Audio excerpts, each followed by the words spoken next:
Dia melepasi kawasan tanah perkuburan Cina ni. Encik Husni ni terasa berat.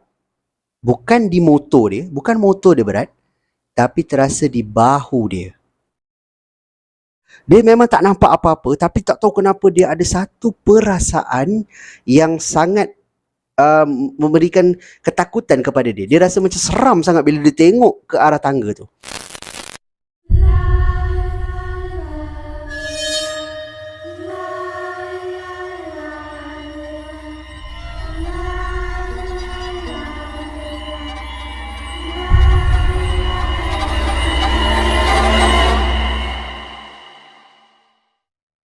Hai, Assalamualaikum dan salam sejahtera. Selamat kembali ke channel Sembang Kopi, di mana di dalam channel ni aku akan kongsikan dengan korang kisah-kisah seram yang menarik untuk kita dengarkan.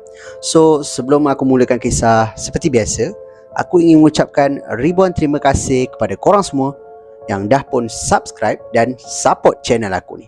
Yang mana korang semua yang baru je sampai ke Sembang Kopi pun, aku ucapkan selamat datang.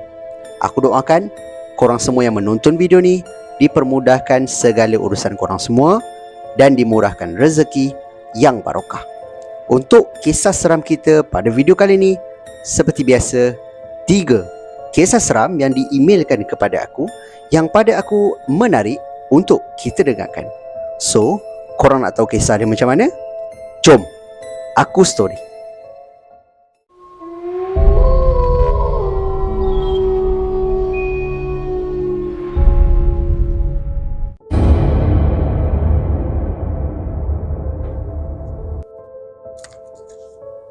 Untuk kisah seram kita yang pertama ni, dikirimkan oleh pengirim kita yang bernama Encik Husni, di mana diceritakan di dalam email yang Encik Husni ni, dia ni tinggal di satu kawasan yang bernama Selanda, iaitu di negeri Melaka.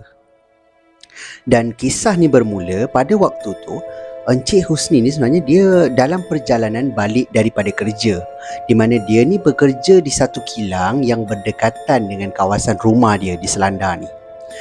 Jadi Encik Husni ni bagi tahu dia melalui satu jalan kampung yang boleh katakan ada tiang lampu, cuma lampu dia tu agak berjauhan. Jadi banyak kawasan yang gelap lah daripada yang terang. Dan jalan ni juga akan melalui satu tanah perkuburan Cina, kawasan tanah perkuburan Cina. So disebabkan jalan tu, Encik Husni ni dah lalu lebih kurang 3 tahun lebih, sebab dia dah kerja kat kilang tu dah lama. Jadi dia kata dah 3 tahun lebih dia lalu jalan tu. So dia tak adalah rasa takut ke apa, macam perjalanan balik kerja biasalah. Cuma malam tu Encik Husni ni bagi tahu sewaktu dia melalui kawasan tanah perkuburan Cina ni, dia terperasan di sebalik kegelapan ni dia nampak macam ada satu mungkin bayangan ataupun lembaga hitam yang berbentuk manusia berdiri betul-betul di belakang batu nisan di tanah perkuburan Cina lah. So seperti yang korang tahu, tanah perkuburan Cina ni batu nisan dia besar-besar kan, dan dia agak jarak-jarak antara satu sama lain. Jadi Encik Husni ni macam mula-mula dia ternampak tu, dia nak elak lah daripada dia gelabah kan, sebab boleh menyebabkan kemalangan. Jadi Encik Husni ni just pandang depan je, dibawa je motor dia macam biasa. Cuma selepas saja dia melepasi kawasan tanah perkuburan Cina ni, Encik Husni ni terasa berat. Bukan di motor dia, bukan motor dia berat, tapi terasa di bahu dia. Bahu dia terasa macam berat tau, macam ada sesuatu yang duduk ke, ataupun macam ada sesuatu lah dekat bahu dia. Dan Encik Husni juga bagi tahu motor dia terasa berat, macam susah nak pergi.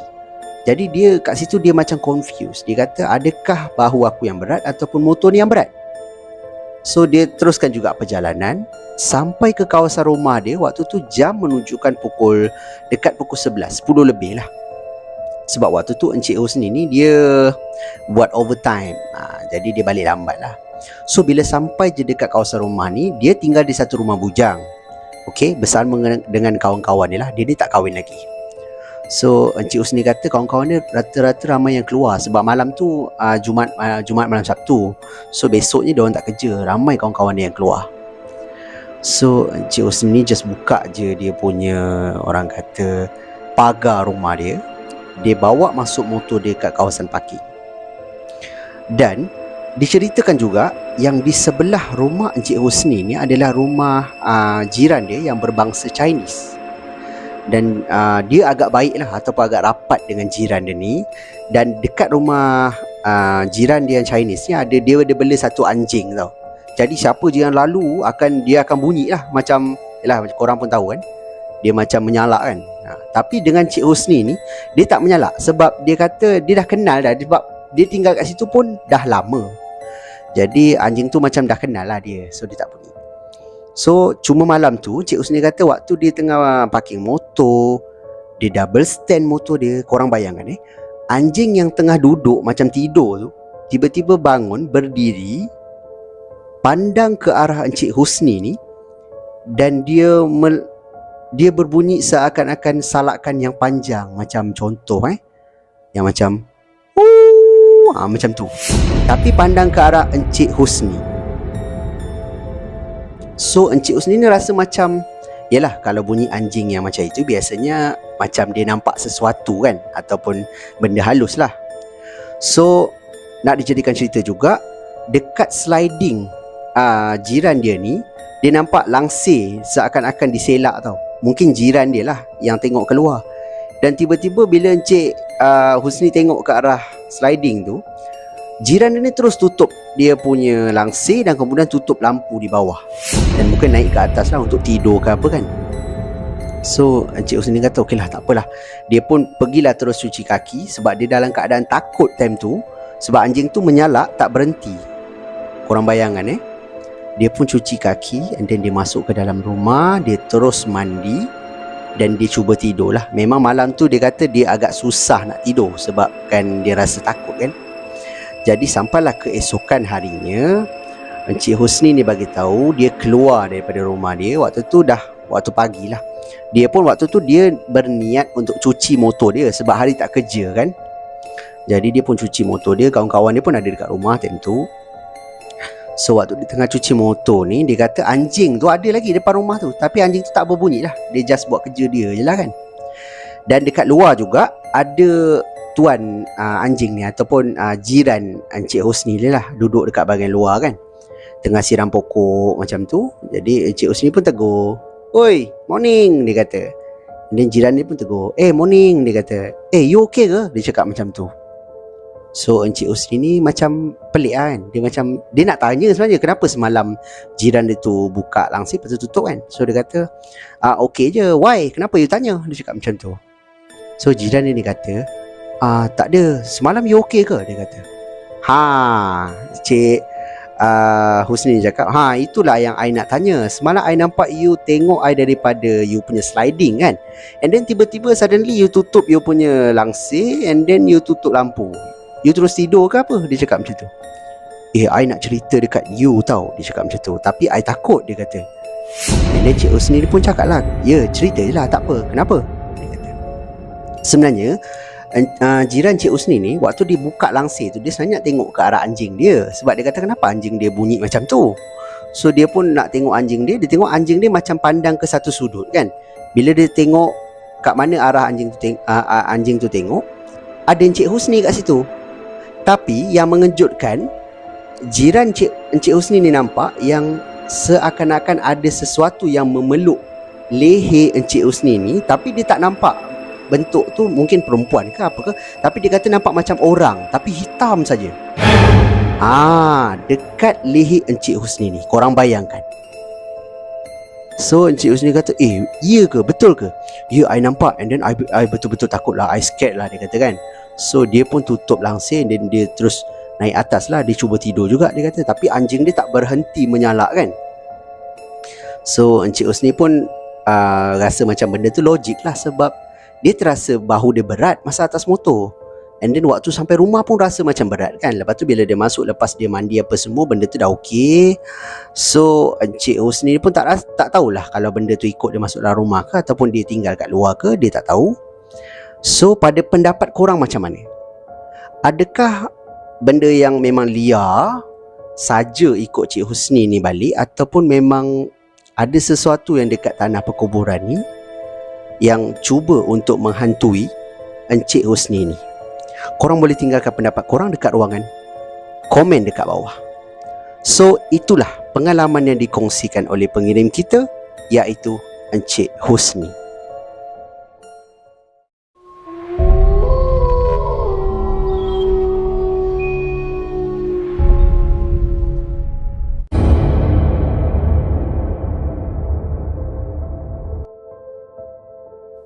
Untuk kisah seram kita yang kedua ni pula dikirimkan oleh pengirim kita yang bernama Puan Kusnita. Di mana Puan Kusnita ni bagi tahu gangguan seram ini bukanlah berlaku kepada dirinya, tetapi berlaku kepada anaknya yang bernama Syifa, berusia 6 tahun. Di mana di dalam email ni Puan Kusnita bagi tahu dia ni tinggal di satu kawasan iaitu di Kuala Kelawang di Negeri Sembilan. Dan dia tinggal di satu kawasan rumah flat 5 tingkat ataupun apartmen lah 5 tingkat. Di kawasan flat macam korang tahulah, ramai orang yang duduk, and dia ramailah anak-anak kecil, anak-anak jiran yang ada kat situ. Cuma Puan Kusnita ni, dia ni tinggal di tingkat 4. Dan salah seorang daripada jiran dia ni ada anak yang sebaya dengan anak dia, iaitu Amira. Amira ni pun berusia 6 tahun juga. Dan dia boleh katakan rapatlah dengan Syifa ni. Sebab petang-petang diorang akan main sama-sama, diorang akan pergi mengaji sama-sama. Macam tu lah, boleh katakan best friend lah kan. Jadi Puan Kusnita ni kata ada satu kejadian ataupun tragedi di mana waktu tu keluarga Amira ni pergi mandi-manda ataupun berkelah di satu kawasan air terjun. Dan berlakunya kemalangan di mana meragut nyawa Amira ni. Amira ni lemas, mati lemas lah, meninggal kan. Jadi keluarga Amira ni sangatlah sedih. Termasuk juga Puan Kusnita, dia pun terasa sebab budak ni rapat dengan anak dia dan selalu je datang rumah dia apa semualah. So Puan Kusnita dia pun bagilah tahu anak dia yang Amira dah tak ada, Amira dah meninggal apa semua. Tapi ialah budak berusia 6 tahun, faham tak faham lah kan. Pada hari kejadian seram ni berlaku, di mana Puan Kusnita ni bagi tahu waktu tu dia ni nak hantar anak dia pergi mengaji. Waktu tu pukul 7 lebih lah lepas maghrib. Dia pun bawa anak dia turun sampai ke blok yang anak dia pergi mengaji ni.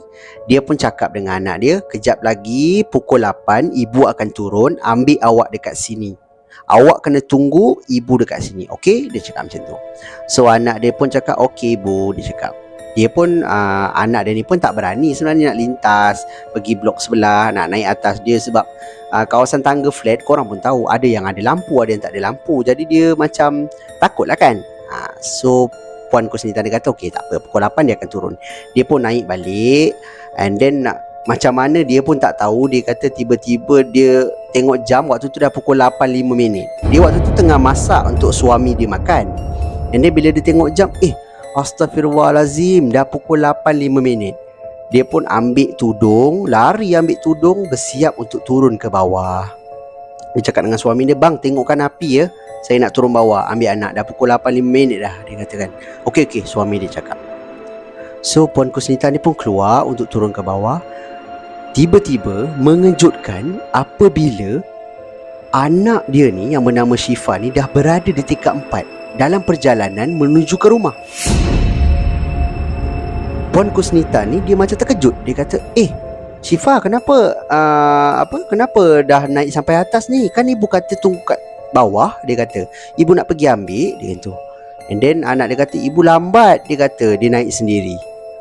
Berani awak naik sendiri? Dia kata awak kata awak takut. Dia kata macam tu. Taklah, saya tak takut, saya naik dengan Amira. Dia cakap macam tu guys. Dia cakap dia naik dengan Amira. Waktu tu Puan Kusnita kata dia rasa bulu roma dia memang meremang satu badan. Sebab dia tahu Amira dah tak ada, Amira dah meninggal. Tapi mungkin anak dia lupa. Jadi dia kata, mana ada Amira? Dia kata, mana ada Amira? Dia cakap macam tu. And then si Syifa ni pula, dia tunjuk dekat arah tangga tempat dia naik. Dia kata tu Amira ada dekat tangga. Dia kata dia naik dengan Amira tadi. Dia cakap macam tu. So Puan Kusnita ni pun tengok ke arah tangga. Memang waktu tu dia tak nampak apa-apa. Dia kata hanya kawasan tangga tu agak gelap. Dia bukanlah gelap yang memang gelap betul. Dia cuma macam kelam-kelam kan, sebab lampu macam malap. Jadi dia kata dia memang tak nampak apa-apa, tapi tak tahu kenapa dia ada satu perasaan yang sangat memberikan ketakutan kepada dia. Dia rasa macam seram sangat bila dia tengok ke arah tangga tu. Dia cepat-cepat pimpin tangan anak dia. Dia bawa anak dia masuk ke dalam. Dia kunci pintu apa semua. And then dia kata, abang nanti tengokkan pintu kunci pintu. Dia kata macam tu. So suami dia pun cakap yang, kan awak dah kunci tadi. Dia kata, tak apa. And then suami Puan Kusnita ni pelik lah. Kenapa bini dia macam bertingkah agak ganjil kan. Jadi dia pun suruh anak dia cuci kaki. Dia mandikan anak dia sekali. Lepas dia dah mandi apa semua, dia pun nak tidurkan. Waktu dia nak tidurkan anak dia si Syifa ni, dia tanya dengan Syifa ni, tadi betul ke adik naik dengan si Amira tu? Dia kata, dia kata, awak nampak Amira tu dekat mana? Dia kata. And then anak dia si Syifa ni jawab yang, tadi waktu dia tengah tunggu mak dia dekat bawah, dia nampak dekat kawasan tangga. Kan kat tangga kalau korang perasan, waktu nak naik tangga kan, lepas tu ada sampai tengah-tengah untuk belok naik ke atas lagi kan. Dia macam ada satu ruangan yang lopong. Dia nampak, anak dia katalah, dia nampak Amira tu duduk dekat tangga tu, lambai dekat dia. Lambai, panggil lah. Jadi dia ni tak teringat agaknya yang si Amira ni dah tak ada. Jadi dia pun nampak, Mira. Dia pun pergi lari ke arah tangga tu. Jadi dia nampaklah Mira tu berdiri dekat tangga tu. Jadi Mira tu kata, kenapa tak naik? Jom kita naik. Dia cakap macam tu. Waktu ini apa yang Syifa ni cerita kat Puan Kusnita, dia tuliskan di dalam email. Jadi waktu tu si Syifa ni pun pimpin tangan Amira tu naiklah ke atas. Sebab tu dia tak takut, sebab dia nampak kawan dia ada. Jadi bila sampai je dekat tangga, Syifa ni tanyalah dekat kawan dia ni kan, yang si Amira ni, awak tak nak balik ke? Dia cakap macam tu. And then Amira ni macam berdiri je kat tangga. Dia kata, awak baliklah. Dia kata, dia cakap macam tu. So sebab itulah waktu Syifa ni berjalan, mak dia nak keluar waktu tu, nak turun bawah. Jadi dia pun okey lah, kata dengan anak dia, tak apa. Ibu kan dah cakap Amira dah tak ada. Dia kata Amira dah meninggal. And then Syifa ni tanya balik mak dia, betul ke ibu dah meninggal? Habis tadi tu siapa? Satu soalan yang Puan Kusnita pun tak boleh jawab. Puan Kusnita kata, macam mana dia nak jawab dengan anak dia? Apa yang teman anak dia? Sebab dia tak nampak. Korang bayangkan. So habislah dekat situ. Cuma dia kata kisah ni tak habis kat sini. Ada situasi yang kedua di mana waktu petang, pukul 6 macam tu lah.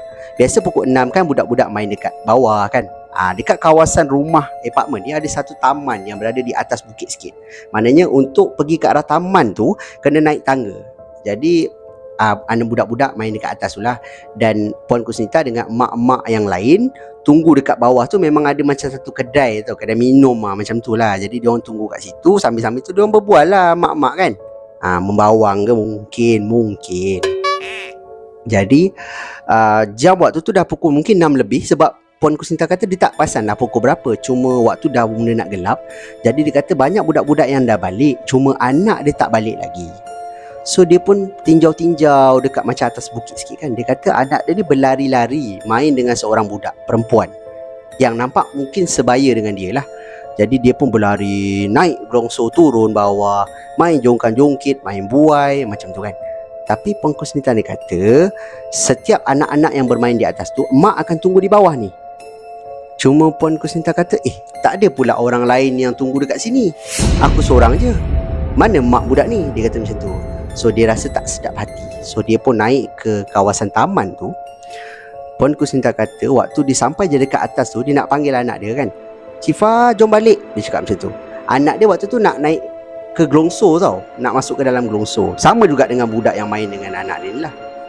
Dia pun masuk ke gelongso, anak dia keluar dekat bawah kan.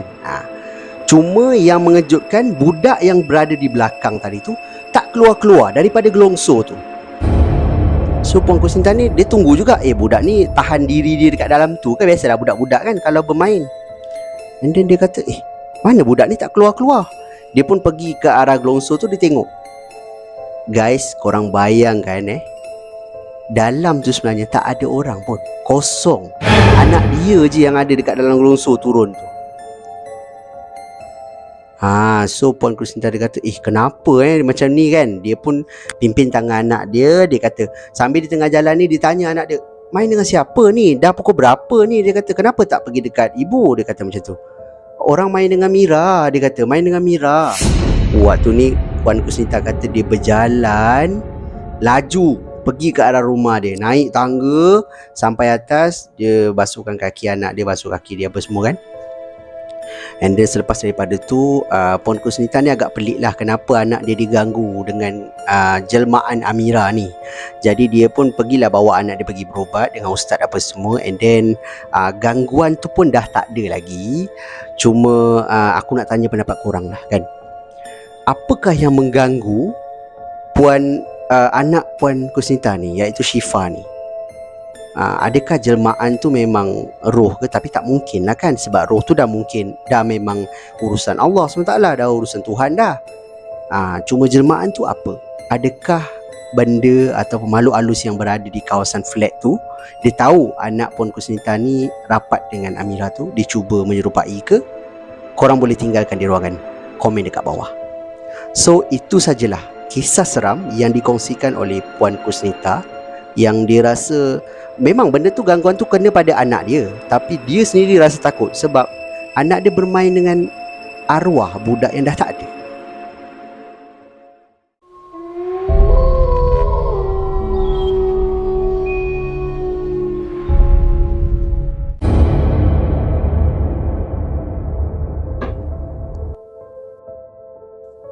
Untuk kisah seram kita yang terakhir ni dikirimkan oleh pengirim kita yang aku gelar dia sebagai Encik Fauzan, di mana dia ada letak nama dia di dalam email. Cuma dia minta kepada akulah untuk tidak reveal ataupun sebut nama sebenar dia sebab ia melibatkan aib keluarga dia. So korang dengar dulu kisah ni, baru korang tahu kenapa dia tak bagi sebut. Dan kisah ni berlaku dekat kampung dia, di rumah nenek dia, dekat kota Marudu. Marudu ke Merudu di Sabah. Kalau aku salah tolong betulkan dekat ruangan komen. So Encik Fauzan ni bagi tahu yang ada dua situasi ataupun ada dua keadaan yang membuatkan dia rasa takut. Yang pertama, waktu tu dia kecil lagi. Dia dalam usia dalam mungkin 8 ataupun 9 tahun. Dia kata nenek dia ni ada satu habit tau, di mana nenek dia akan ambil macam isi-isi perut ayam ataupun macam perut-perut ikan kan. Kalau kita siang ikan kita akan buang kan, isi-isi dalam kan. So nenek dia akan ambil masuk dalam satu plastik dan dia akan buang di satu ataupun ada sebatang pokok yang dibuang dekat bawah tu. Jadi pernah lah Encik Fauzan ni tanya kepada nenek dia yang kenapa buang dekat bawah pokok tu, buanglah dalam tong sampah. Sebab dia selalu dekat rumah dia dekat Semenanjung. Dia kata kalau dia dekat rumah mak dia kan buang dalam tong sampah, lepas tu nanti buang kan. So nenek dia kata perut ikan, perut ayam tak boleh buang dalam tong sampah, nanti rumah busuk. Dia cakap macam tu. So Cik Fauzan ni macam benda tu boleh terima lah kan, macam make sense lah. Yelah betul lah, perut ikan tu akan busuk. Jadi Cik Fauzan ni percayalah benda tu. Cuma ada satu waktu tu Encik Fauzan ni, dia ni nak pergi ke tandas. Tandas nenek dia, korang bayangkan macam rumah yang dulu-dulu. Tandasnya berada di luar, tandas buang air besar. Mandi ada di dalam rumah, tapi buang air besar kena keluar daripada rumah. Korang tahu So Encik Fauzan dia kata waktu tu dia memang tak tahan nak pergi tandas. Jam waktu tu mungkin pukul 11 lebih, sebab ayah dia dah tidur, mak dia belum lagi lah. Mak dia tengah berbual mungkin dengan makcik-makcik. Dia pun keluar lalu pintu belakang terbuka time tu. Dia pun keluar pergi ke arah bilik air ni ataupun tandas ni. Dia pun buang air kan. Sambil dia tengah buang air, dia kata dia diganggu oleh satu bunyi. Okay, korang bayangkan ada satu bunyi macam orang tengah pelahap ataupun makan sesuatu dengan keadaan yang sangat laju. Macam mungkin macam tu lah. Jadi Encik Fauzan ni macam bunyi apa tu kan. Dia pun lepas buang air, dia keluar daripada bilik air tu. Dia kata mata dia tertumpu ada satu pokok yang bawahnya ada seakan-akan ada orang. di kat belakang rumah nenek dia lah. So dia pun pandang dan dia cuba dekat lah, dia ingatkan orang. Jadi bila dia dekat, benda tu tengah makan ni, tiba-tiba benda tu berhenti dan pandang ke arah dia dengan keadaan mulut yang penuh darah. Korang bayangkan waktu tu Encik Fauzan ni memang, yelah, dia pun baru 8 tahun. Dia lari masuk dalam rumah menangis-nangis. Dia kata sampai terkencing di dalam seluar. Punyalah takut. Itu situasi yang pertama. Di mana situasi yang kedua pula, Encik Fauzan ni bagi tahu waktu tu dia dah besar lah. Jadi dia ada dapat berita daripada kampung di mana nenek dia sakit. Okay, so dia dengan parents dia bertolak, naik flight lah, pergi menghala ke kampung dia, balik ke kampung dia. Tapi agak jauh lah sebab kampung nenek dia dekat Kota Merudu tu kan, jadi makan masa lah untuk sampai. Jadi bila dia sampai tu dalam petang macam tu, dia kata nenek dia memang tengah nazak. Lepas tu nenek dia dalam keadaan yang macam merayu-rayu tau dekat anak-anak dia, cucu-cucu dia kan. Dia macam baring tu, dia kata ambil lah, dia cakap macam tu. So Encik Fauzan ni tak faham lah apa yang ambil apa kan, air ke, nak minum ke, nak makan ke. Tapi makcik-makcik ataupun pakcik-pakcik Encik Fauzan ni kata jangan layan. Itu bukan nenek kamu. Itu mesti ada benda dalam badan dia. Memang betul pun, sebab malam tu orang surau ataupun ada ustaz yang datang ke rumah nenek Encik Fauzan ni. Waktu tu diorang cubalah untuk keluarkan benda tu daripada badan nenek dia kan. And then setelah berapa lama benda tu dapat dikeluarkan, dan ustaz ni pun masukkan benda yang berada ataupun saka tu dekat dalam satu botol tau. Dan bila dia dah masuk dalam botol tu, dia kata botol tu diikat dengan kain kuning dan dia letak di luar rumah. Waktu tu ustaz tu cakap buang botol ni dekat sungai yang mengalir. Ini aku rasa ramai yang pernah dengar, sebab kebanyakan orang yang buang saka memang akan guna cara ni. Buang dekat sungai ataupun apa-apa yang mengalir. Air ke longkang, janganlah longkang kecil sangat. Sungai kan. Jadi Encik Fauzan ni kata malam tu dia tak boleh nak buang, sebab lepas je ustaz tu balik, hujan selebat-lebatnya dekat kawasan rumah nenek dia ni. Korang bayangkan. Sampaikan dia kata dia tak boleh nak keluar, sebab kalau dia keluar dekat kawasan sungai ni gelap. Jadi bahayalah. Waktu sungai dekat Sabah, korang pun tahu kan, bukan kosong. Kotlah ada sang bedal ke, buaya lah, ada buaya ke apa kan susah. Jadi Encik Fauzan kata dia orang ambil keputusan untuk buang benda tu keesokan harinya. Waktu tu nenek dia dah mula macam lemah lah sebab benda tu dah keluar kan. Jadi Encik Fauzan ni, dia ni tidur dekat kawasan Serambi, luar rumah, dengan sepupu-sepupu lelaki yang lain. Okey, sebab rumah nenek dia ni tak berapa besar. Jadi dia kata memang dia kena tidur kat Serambi lah.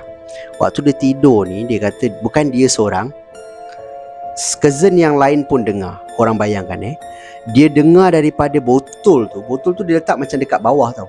Dia dengar bunyi macam ada kuku ataupun ada sesuatu benda yang keras ketuk pada kaca. Korang bayangkan, cawan kaca kan ada bunyi macam tik tik tik tik tik tik tik tik tik tik kan. Bunyi tu datang daripada arah botol tu. Encik Fauzan kata memang tak ada nampak apa-apa dekat dalam botol tu. Kosong. Dia nampak macam tak ada apa lah. Mungkin kalau orang yang boleh nampak, mungkin dia boleh tengok dalam tu ada bentuk apa kan. Tapi dia orang tak nampak. So dia orang kata dia orang buat tak tahu je lah. Tapi memang semua dalam keadaan takut lah, tidur dengan rapat-rapat kan. Jadi keesokan harinya Encik Fauzan ni pun buang lah dengan sepupu-sepupu dia, pergi buang dekat sungai. And then selang beberapa hari lepas tu nenek dia pun meninggal dunia. So itulah kisah seram yang dikongsikan oleh pengirim kita ni, yang ingin digelar sebagai Encik Fauzan. So pada pendapat korang macam mana? Adakah benda tu akan datang balik ataupun memang benda tu dah tak ada? Jadi itu sajalah kisah seram kita untuk video kita pada kali ini. So pada pendapat korang macam mana? Dalam ketiga-tiga kisah yang aku storykan kat korang ni, mana satu kisah yang paling menyeramkan? Korang boleh tinggalkan pendapat korang di ruangan komen dekat bawah. Yang mana korang semua yang ada kisah-kisah seram yang korang nak share dengan aku, korang bolehlah hantarkan ke alamat email Sembang Kopi ataupun Telegram Sembang Kopi di mana alamat email dan juga link Telegram aku ada tinggalkan di ruangan description di bawah. Dan di kesempatan ni aku ingin mengucapkan sekali lagi ribuan terima kasih kepada korang semua yang sudi menonton video aku daripada mula sampailah ke hujung ni. Itu salah satu cara korang tunjukkan support korang kepada aku untuk aku terus buat video dan menyajikan kisah-kisah seram yang menarik untuk korang dengarkan. Jadi akhir kata daripada aku, kalau korang suka dengan cara penyampaian aku, korang suka dengan kisah-kisah seram yang aku storykan dekat korang, aku hargai sangat-sangat kalau korang boleh bantu aku, bantu channel aku dengan tekan butang like, butang subscribe dan butang loceng supaya korang takkan terlepas apa-apa video yang aku akan upload lagi lepas ni. So itu saja daripada aku. Kita jumpa lagi di video yang akan datang. Assalamualaikum. See ya.